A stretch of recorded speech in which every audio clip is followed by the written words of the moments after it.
Всем привет, ребят! Сегодня будет самое крупное открытие войдов на моем канале за всю историю. У меня накопилось 11 войдов на этом аккаунте. И 30 с лишним, я точно не помню, на основе. Вот. Сначала на твинке откроем, то есть будет больше 40 войдов. Ну, будет интересно, что. Я за то, чтобы мне на твинке вообще ничего не упало. Ну, типа, в лучшем случае какой-нибудь эпик, да? Вот. А чтобы все самое хорошее мне упало на основе. Вот, но предварительно нужно забрать мне награду за посещение. Тут просто сакральчик. Вот, это нужно. Чтобы был. Так, ну и погнали открываться, наверное. Я место уже тут освободил. Значит, у нас x2 на темные осколки. Если кто вдруг не в курсе, все осколки я открываю под x2. То есть без x2 вообще ничего не открываю. У меня не бывает такого, что вот у меня сегодня хорошее настроение, а пойду-ка я открою там 2 осколочка каких-нибудь. Такого у меня не бывает. Под x10 я открывался, по-моему, один раз всего. И без вообще иксов вообще никогда не открывался. Ну, наверное, там первые пару месяцев игры, может быть, открывал пару раз. Вот. А так под x2 все время открываюсь, меня это устраивает. То количество лег, которые у меня есть, меня устраивает. Их качество меня, в принципе, тоже устраивает. Я понимаю, что не всегда будут падать топовые, но то, что падает, как правило, меня устраивает. Бывает хорошие, бывает плохие. Погнали открывать.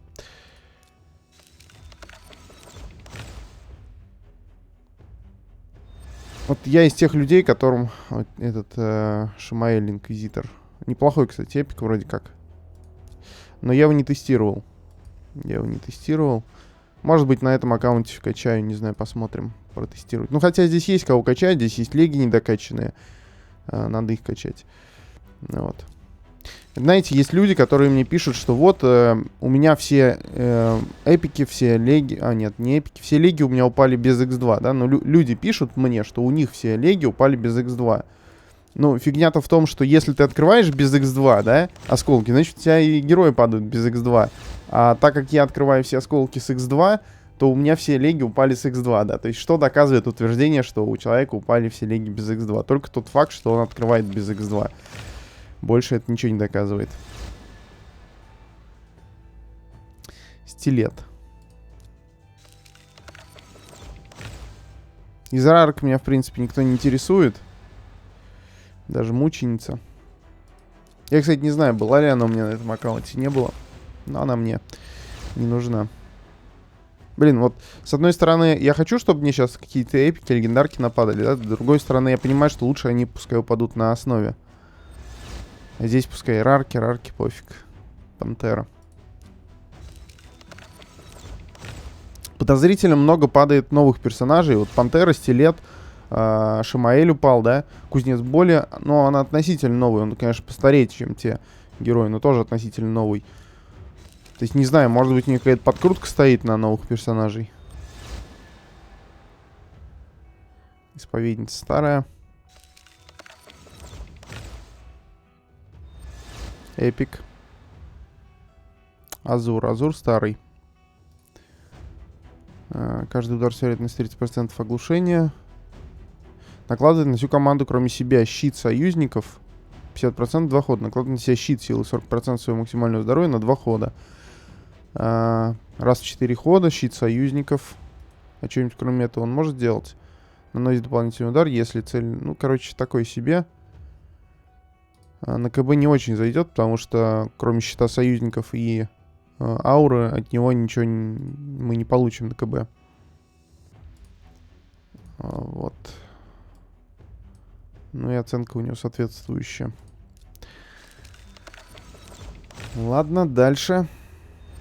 Рарочек. Ну, два эпика нормально. Гонец старый.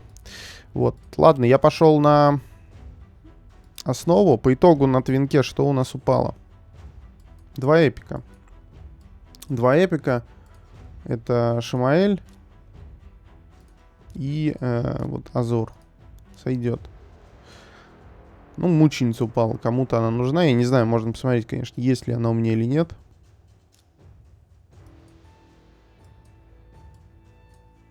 Ренегатка у меня, по-моему, точно была. А вот есть мученица и ренегатка есть. Еще одна мученица. По сути, она не нужна. Вторая мученица. Так, на основном аккаунте еще 32 темных осколка. Место я уже освободил. Погнали открывать. То есть в общей сложности у меня получается 43 осколка. Это достаточно много. Темные осколки мы не можем по 10 открывать, поэтому открываем по одному.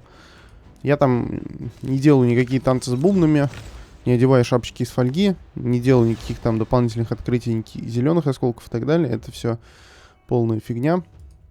И скорее сценический образ некоторых персонажей, нежели действенные способы чего-то добиться, да. Если уж кто-то хочет какие-то танцы с бубнами по делу, то мой вам совет: после каждого открытия, то есть вот открыли один осколок, присели 10 раз, потом пошли, открыли еще один осколок, да. Толку никакого, но, по крайней мере, ноги прокачаете. Эпик. Урсала Скорбящая. Мне кто-то тут что-то недавно писал про нее. Что-то спрашивали. Войны фракций. 5 у нее. А где она? В ком? Банеретах? Я боюсь, что она мне туда нужна не будет. Хотя, если такой рейтинг у нее стоит, значит, она действительно там что-то крутое делает. Она рез, по-моему, точно. Значит, придется ее туда качать. Придется ее качать, да. Она рез. Воскрешает всех союзников 75% здоровья, заполняет их шкалы хода на 50%, накладывает на команду бонус защиты 60% и усиление 25% на 3 хода. Очень крутой рез, кстати. Ну, раз в 5 ходов, да, в принципе, нормально, стандартная практика. Рез очень крутой. 75% здоровья и заполнение шкалы хода на 50%, это мега круто. Это круче, чем арбитр. Плюс наложение бонуса защиты, усиление 25%. Так, атака по всем врагам с вероятностью, если залить книгами, 100%, накладывает штраф атаки 50% на 2 хода. Да, крутой персонаж. И на свою команду бонус атаки накладывает. Атак по врагу с вероятностью 40%, сокращаешь шкалу хода на цели на 10%. Ну, такой себе. Но персонаж крутой. В роковой башне 24% увеличивает скорость. Аура, конечно, специфическая. Ну ладно, это уже круто, что мне выпал этот персонаж. Поможет закрыть... То есть это тот персонаж, с которым 100% закроешь...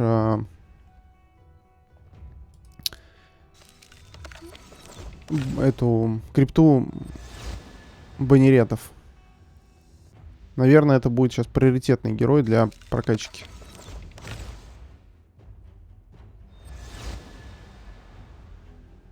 Дигл. А, не Дилгол он. Не Дигл. Дилгол.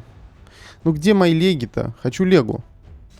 У меня за все время игры 2 леги на основе, 1 лега на твинке. Войдовая. Ну, имеется в виду с осколков. Хочу еще одну. Желательно топовую. Венеру какую-нибудь. Хотя я не знаю, зачем мне Венера, если честно. Гегемона, может быть. Эпик. Или второго Люду. Почему нет? Один есть. Хочу второго. Ну, блин, проблема в том, что если выпадет второй Люда, это же мне анкил придется собирать. Без лицей. А так по врагу с вероятностью 5% наносит дополнительный удар. Накладывает на себя бонус крит шанс 30% 2 хода, а затем атакует врага. Атака по врагу игнорирует защиту, щит и блок урона. Короче, фуфлыжный какой-то герой. Ни о чемошный.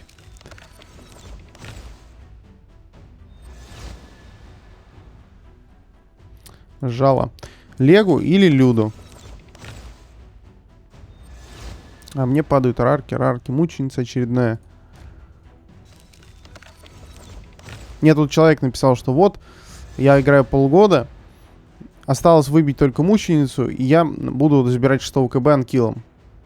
Типа, хороший результат. Я говорю, ну а в чем результат-то? Типа, ты еще ничего не выбил, еще ничего не собрал, но уже хвалишься результатом.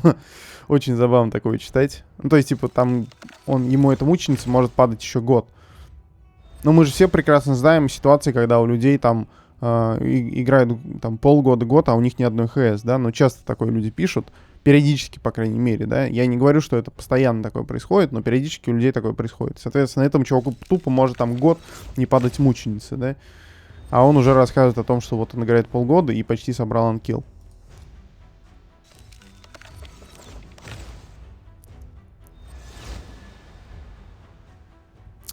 Шевалье. Одни рарки падают. Где X2-то, я не понял. Может, я без X2 открываюсь? Ну, серьезно, где X2? Вообще ничего не падает. Сколько? 3 эпика упало.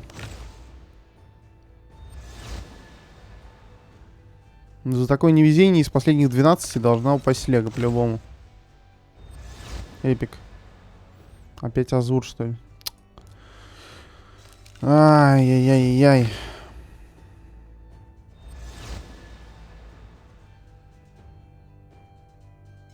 Маляр.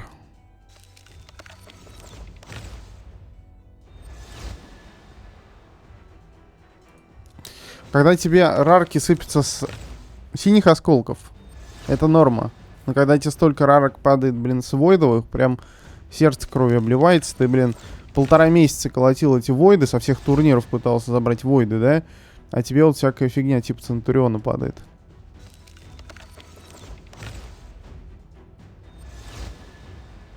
Небесная чаровница. У меня есть она.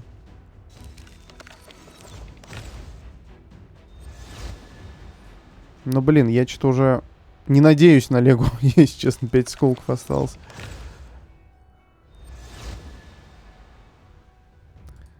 Все же, когда тебе в самом начале упал там условный людоед, условная...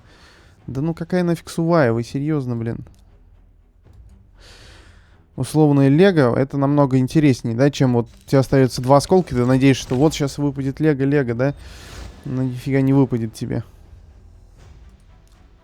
Нет, я, конечно, могу себя успокаивать, что мне рез из банеретов упал, это круто. Толсторог. Ну, с одной стороны, прикольно, толсторог. У меня его не было. Ну, он у меня был когда-то, я его под слияние делал и скормил слияние. Но вот ими пользоваться я не пользовался. Персонаж, на мой взгляд, неоднозначный, потому что...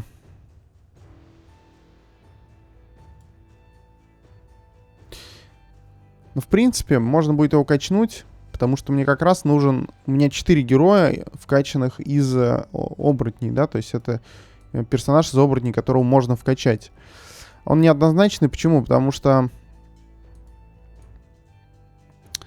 Ну, для моих целей он не нужен. То есть, с моей точки зрения, это персонаж, который может пригодиться где-то в платине, если у тебя нет там условного атамана, или у тебя нету пачки, которая там побеждает другим образом, играть не через контроль, да, то есть это довольно-таки неплохой контроль куда-то в платину, ну или в предплатину.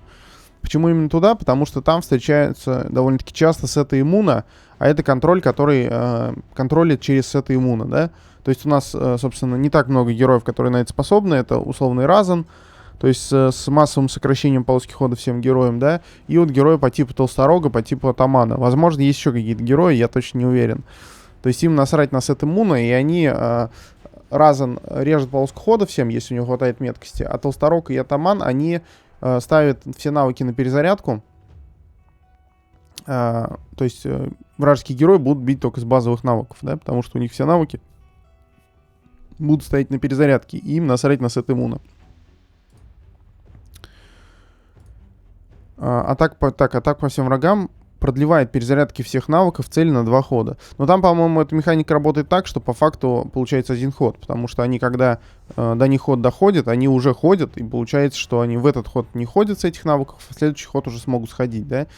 Вот. Но в целом позволяет, скажем так, законтролить врагов. То есть, если ты обогнал врага, законтролил вот этим скиллом, и враг не убивает тебя, да? Просто потому, что он ходит с базы всеми скиллами. Вот. Ну, остальное такое себе у него. То есть персонаж, не самый крутой, но в целом в свое время там, скажем так, я его... Не то, что противником был, мне было непонятно, почему люди так за него цепляются, что вот, типа, крутой персонаж, все дела.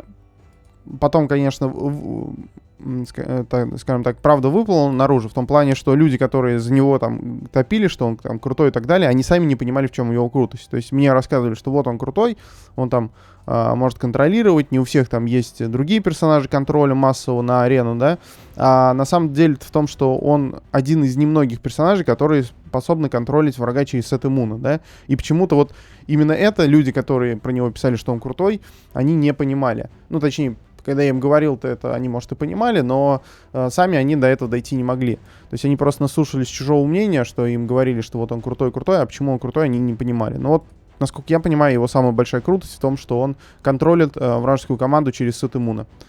Вот как раз-таки тогда бум был сет иммуна, сейчас не знаю, насколько он есть. Но я не скажу, что он мне нужен, этот герой. Ну и все, рарка упала нам. Груспик. Это, кстати, ресатель из этих еще алюдов. Вот, такое вот открытие. Что-то мало нападало мне эпиков, если честно. Если честно, мало эпиков нападало. Давай посмотрим, что у нас тут. Что у нас тут выпало.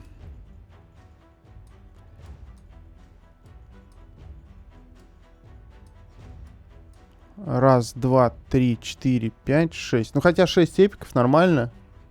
С 30 осколков. С 32 нормально. Вот. Ну, из хорошего Небесной Чаровницы теоретически, если бы у меня ее не было, да.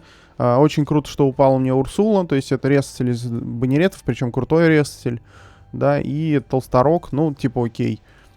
Будет герой для фракции оборотней. Вот. Я не знаю, насколько он мне там сильно поможет, но сам факт, что он мне выпал, это уже хорошо. Ладно, на этом я открытие буду заканчивать. Всем спасибо за просмотр, всем пока.